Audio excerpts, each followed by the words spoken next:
తెచ్చానండి బాబు, ఇదిగో ముక్క, ఇదిగో చుక్క. సారా నా చేతికిచ్చి నా కాడు తీసుకో. కాళ్ళు ఏంటండి బాబు, మొత్తం అన్ని పిసికేస్తాను. మంగారు మా పెళ్లి ఎప్పుడు చేస్తారండి? అప్పుడేనా, ముందు నా కోరిక తెచ్చాలి కదా. చెప్పు మా క్షణంలో తీర్చేస్తాను. ఏముంటాయి, బల్లి బుర్రలో ఉన్న రసాన్ని ఓ లీటర్ తాగాలని ఉంది. ఏంటి? ఎద్దు కన్ను, దున్నపోతు గుండె, గుర్రం నాలక ఇవన్నీ తీసుకొచ్చి శనికాల మీద వేసి రంగరించి ఉప్పు కారం జల్లి కటకముక్క మాంసం తీసుకొచ్చి దీంట్లో కలిపి ఉడికించి ఆ బటన్ అదేంటమ్మా తిమింగలం మాంసం, అదే తిమింగలం పాలతో చేసిన పాయసంతో కలిపి తింటా నా సామి రంగా. బాబు గారు అయ్యా, ఇదేం బాలేదయ్యా. ఏంటా నువ్వు అనేది? ఈ బుల్లోని మరీ అంత ఏపుతుండే ఏం బాలేదు. ఏంటే ఆయన చూసిన తర్వాత నీ మనసు దిల్కుష్ అయిపోయిందా? అవునయ్యా, ఆ బుల్లోని ఏడిపించింది చాలు గాని మా ఇద్దరికి ముడిట్టే. నీకు ఇష్టమైతే నాకే ఇష్టమే అమ్మడం. ఆ నువ్వు సంగతి మర్చిపోకు. ఆ నువ్వు నాకు కనివైన బేమలో ఉన్నాడు. నీ పెళ్లి అయ్యాక కొంతకాలం సంసారం ఏదాకా అదే బేమలో ఉంచాలి, లేకపోతే నీ బతుకు అదిగో అలా బూడిద పోలు అయిపోతాయి. నాగకన్యా, ఓహోయ్ ఓహోయ్ ఓహోయ్. నా నాగకన్య నాకు దక్కించండి. మీ మేలు ఈ జన్మలో మర్చిపోను. ఇదిగా నా మేలు మర్చిపోయినా పర్వాలేదు గాని ఓ సంగతి మాత్రం మర్చిపోక. ఏంటండి? నా కూతురు పెళ్ళయ్యాక దాని కంటమటగానో నీటి చొక్కన కారిందో కాట్లే పెట్ట. అన్నమనండి. శబాష్ శబాష్, అయితే నీ షాదీ రేపారా? నాగకన్యా, ఎవరో తలుపులు కొడుతున్నారు. ఒకవేళ దొంగలు కాదు కదా. రైట్, వెళ్ళా కరణ్కు.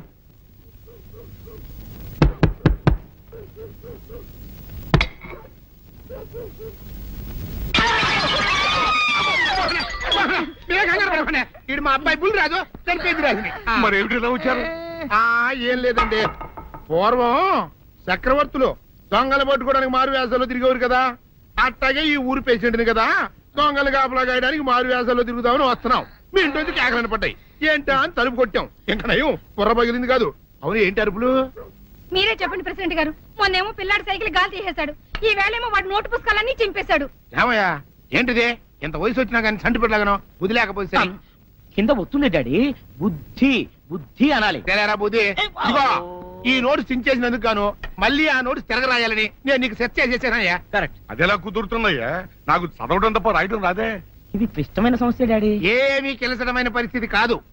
ఆయన చించిన ఎన్ని అంటిస్తాడో నువ్వు వాటిని చూసి మళ్ళీ నోటు తిరగరాయి. నోటు రాయడం నేర్చుకున్నట్టు ఉంటది, ప్రజాసేవ చేసినట్టు ఉంటది. ఇదేం బాగోలేదు డాడీ. తప్పు ఒకరు చేస్తే శిక్ష ఒకరికా? అందుకే నేను అనేది ఇంకొక నాన్నకు పుట్టినా బాగుండేదనే. తప్పు కొత్త